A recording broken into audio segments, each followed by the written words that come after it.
राधे राधे, जय श्री कृष्णा। अक्षय तृतीया की हार्दिक शुभकामनाएं आप सभी को। अक्षय तृतीया वैशाख शुक्ल तृतीया को मनाई जाती है, जिसे अक्षय तीज भी कहते हैं। यह एक अबूझ मुहूर्त है, जिसका अर्थ है कि इस दिन कोई भी शुभ कार्य बिना पंचांग देखे किए जा सकते हैं। इस दिन किए गए कार्य का फल कभी नष्ट नहीं होता। अक्षय तृतीया पूजा कैसे करें? सुबह जल्दी उठे, ब्रह्म मुहूर्त में उठकर स्नान करें। पवित्र नदी में स्नान करना उत्तम है, अन्यथा घर पर ही जल में गंगा जल मिलाकर स्नान करें।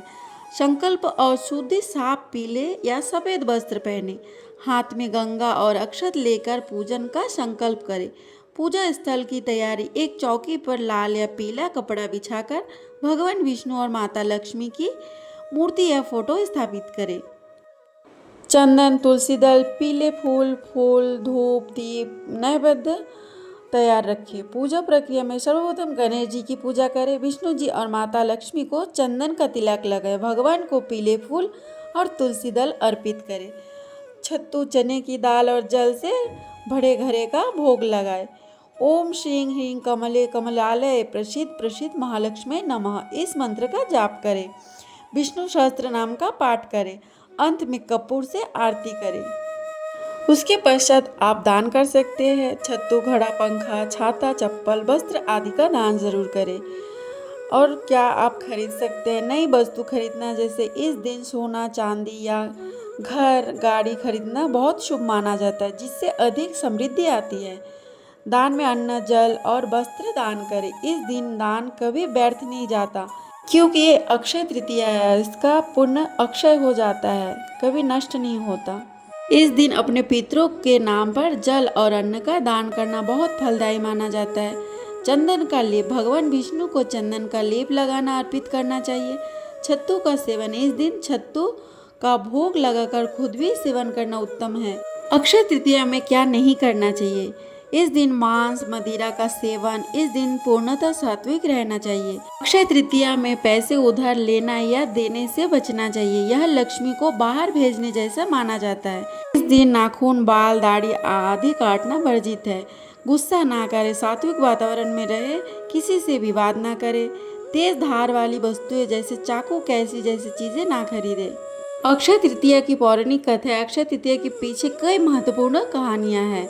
युधिष्ठिर और अक्षय पात्र, जब पांडव वनवास में थे, तब द्रौपदी के पास खाने के लिए कुछ नहीं था। तब श्री कृष्ण ने उन्हें अक्षय पात्र दिया। इस पात्र की विशेषता थी कि जब तक द्रौपदी भोजन करती, तब तक इसमें से असीमित भोजन मिलता रहता था। सुदामा की गरीबी का अंत। सुदामा जब कृष्ण से मिलने द्वारिका गए, तब वे बहुत गरीब थे। इस दिन सुदामा को धन संपत्ति मिली, इसीलिए इसे सुख समृद्धि का दिन माना जाता है। गंगा अवतरण, मान्यता है कि इसी दिन माँ गंगा का धरती पर अवतरण हुआ था। परशुराम जयंती, भगवान विष्णु के छठे अवतार भगवान परशुराम का जन्म इसी दिन हुआ था। परशुराम जयंती भी इसी दिन ही है। जैन धर्म की मान्यता, जैन धर्म के प्रथम तीर्थकर ऋषभ देव ने इस दिन अपना 1 वर्ष का उपवास गन्ने का रस पीकर तोड़ा था। युगों का आरंभ, शास्त्रों के अनुसार सतयुग और त्रेता युग का आरंभ भी इसी तिथि से हुआ था। अन्नपूर्णा जयंती भी इसी दिन है। इसी दिन देवी अन्नपूर्णा का जन्म हुआ था, जिन्होंने संसार को भोजन का वरदान दिया था। इसी दिन बद्रीनाथ मंदिर का कपाट खोलते हैं और इसी दिन बांके बिहारी जी के चरण का दर्शन भी कराते हैं। अक्षय तृतीया हिंदू धर्म में सबसे पवित्र दिनों में से एक माना जाता है, क्योंकि इसे स्वयं सिद्ध मुहूर्त कहा जाता है। इस दिन किए गए दान, तप और पूजा का फल अक्षय होता है, जो कभी ना खत्म होने वाला। इतने सारे पौराणिक कथाओं के जो पूर्ण कहानियां है, वो सब मिलित होकर वो स्वयं में सिद्ध ही होता है। तो आइए इस कहानी को थोड़ा सा विस्तृत रूप से जानते हैं।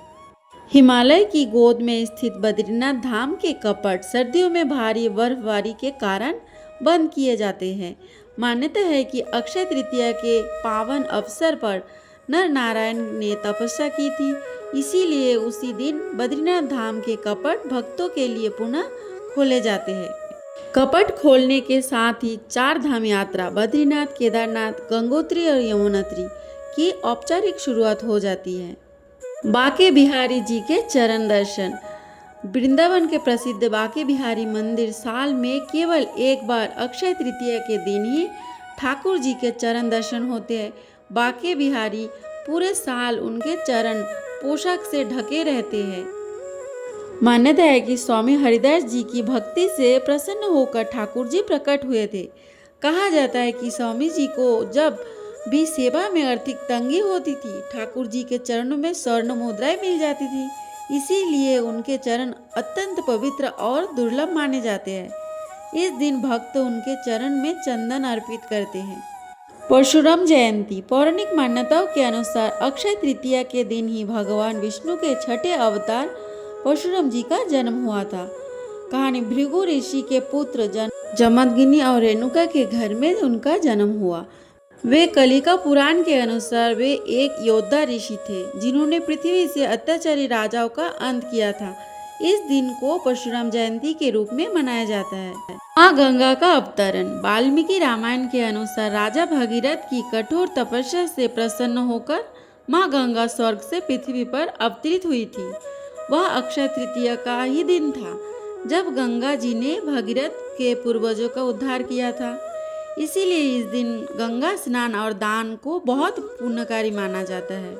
महाभारत की कथा। अक्षय पात्र।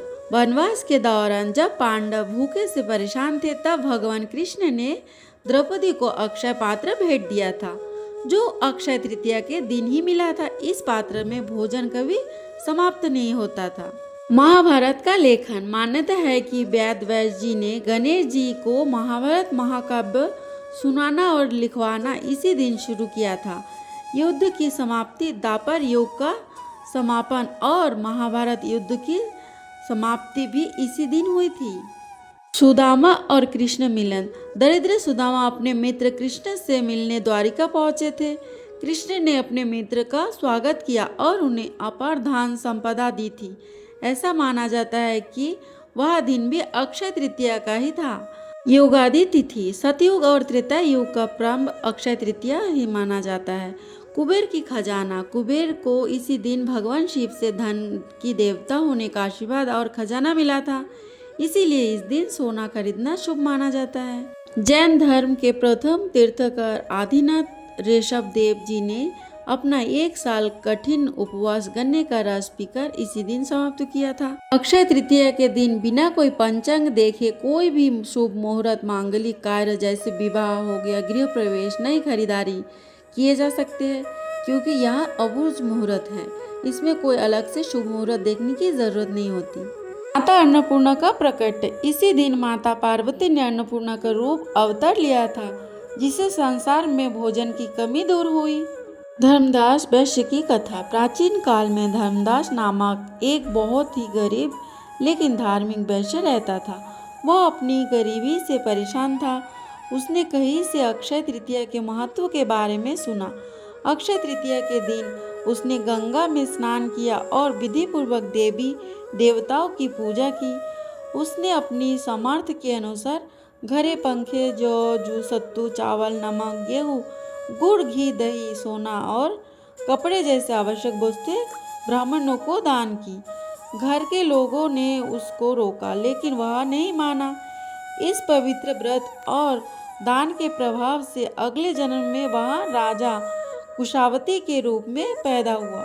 मान्यता है कि अक्षय तृतीया के दिन दिए गए दान, पुण्य व पूजन के कारण वह अपने अगले जन्म में धनी एवं प्रतापी राजा बना। वह इतनी धनी और प्रतापी राजा था कि त्रिदेव तक उनके दरबार में अक्षय तृतीया के दिन ब्राह्मण का वेश धारण करके उसके महायज्ञ में शामिल होते थे। अपनी श्रद्धा और भक्ति का उसे कभी घमंड नहीं हुआ। वह प्रतापी राजा महान एवं वैभवशाली होने के बावजूद भी धर्म मार्ग से कभी भी विचलित नहीं हुआ। माना जाता है कि यह राजा आगे जन्म में भारत के प्रसिद्ध सम्राट चंद्रगुप्त के रूप में पैदा हुए थे।